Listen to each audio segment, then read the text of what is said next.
ಚಳ್ಳಕೆರೆ ಮಧ್ಯ ಕರ್ನಾಟಕದ ಚಿತ್ರದುರ್ಗ ಜಿಲ್ಲೆಯ ಚಳ್ಳಕೆರೆ ತಾಲೂಕಿನ ಪ್ರಸಿದ್ಧ ಗೌರ ಸಮುದ್ರದ ಶ್ರೀ ಮಾರಮ್ಮ ದೇವಿ ಜಾತ್ರೆ ಸಹಸ್ರಾರು ಭಕ್ತ ಸಾಗರದ ನಡುವೆ ಮಂಗಳವಾರ ಸಂಭ್ರಮ ಸಡಗರದಿಂದ ನಡೆಯಿತು. ಮಧ್ಯಾಹ್ನ 12:30 ಸುಮಾರಿಗೆ ಗ್ರಾಮದ ಗರ್ಭಗುಡಿಯಿಂದ ಜಾತ್ರೆ ನಡೆಯುವ ಸ್ಥಳಕ್ಕೆ ಮೆರವಣಿಗೆ ಮೂಲಕ ದೇವಿಯ ಉತ್ಸವ ಮೂರ್ತಿಯನ್ನ ಜನಪದ ಕಲಾ ವಾದ್ಯ ಮೇಳದೊಂದಿಗೆ ಹೊತ್ತು ತರಲಾಯಿತು. ಈ ಸಂದರ್ಭದಲ್ಲಿ ಭಕ್ತರು ಸೂರು, ಬೆಲ್ಲ, ಮೆಣಸು, ಮಂಡಕ್ಕಿ ಉತ್ಸವ ಮೂರ್ತಿ ಮೇಲೆ ಚೆಲ್ಲಿದ್ರು. ಇನ್ನು ಹಸಿ ತರಕಾರಿ, ಈರುಳ್ಳಿ, ಬಾಳೆಹಣ್ಣು ಮತ್ತು ಕೋಳಿ ದೇವಿ ಮೇಲೆ ತೂರಿ ಭಕ್ತರು ಹರಕೆಯನ್ನ ತೀರಿಸಿಕೊಂಡ್ರು.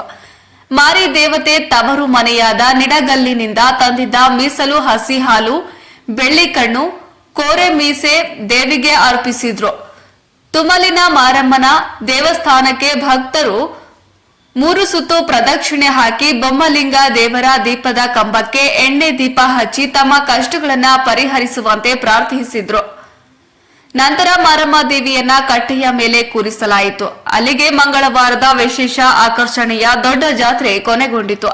ಜಾತ್ರೆಗೆ ಕರ್ನಾಟಕ ಸೇರಿದಂತೆ ಆಂಧ್ರ ಪ್ರದೇಶದಿಂದನೂ ಕೂಡ ಜನಸಾಗರವು ಹರಿದು ಬಂದಿತ್ತು. ದ್ವಿಚಕ್ರ ವಾಹನ ಸೇರಿದಂತೆ ಇತರ ವಾಹನಗಳ ಸಂಖ್ಯೆ ಹೆಚ್ಚಾದ ಕಾರಣ ಸುಮಾರು 4 ಕಿಲೋಮೀಟರ್ ದೂರದವರೆಗೆ ವಾಹನ, ಎತ್ತಿನ ಗಾಡಿಗಳು ಸಾಲಾಗಿ ನಿಂತಿದ್ದವು. ಬೇವಿನ ಸೇವೆ, ಪ್ರಾಣಿ ಬಲಿ ನಿಷೇಧ ಮಾಡಿದ್ದರಿಂದ ತುಮಲಿಗೆ ದೇವಿ ಬರುವ ಮುನ್ನವೇ ಕೆಲವರು ದೇವಿಯ ದರ್ಶನ ಪಡೆದು ಸುಮಾರು 3 ಕಿಲೋಮೀಟರ್ ದೂರದಲ್ಲಿ ಗಿಡ ಗಂಟೆಗಳ ಮಧ್ಯೆ ಪ್ರಾಣಿ ಬಲಿ ಮಾಡುವ ಮೂಲಕ ಹರಕೆಯನ್ನ ತೀರಿಸಿದ್ರು.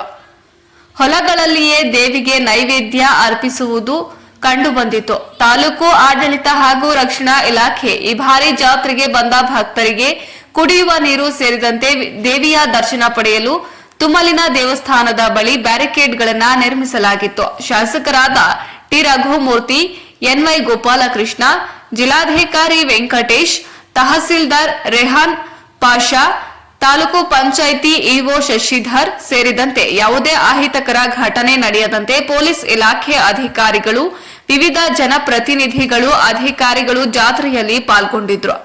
ವರದಿ ಮೌನೇಶ್ ಆಚಾರ್, ಚಳ್ಳಕೆರೆ.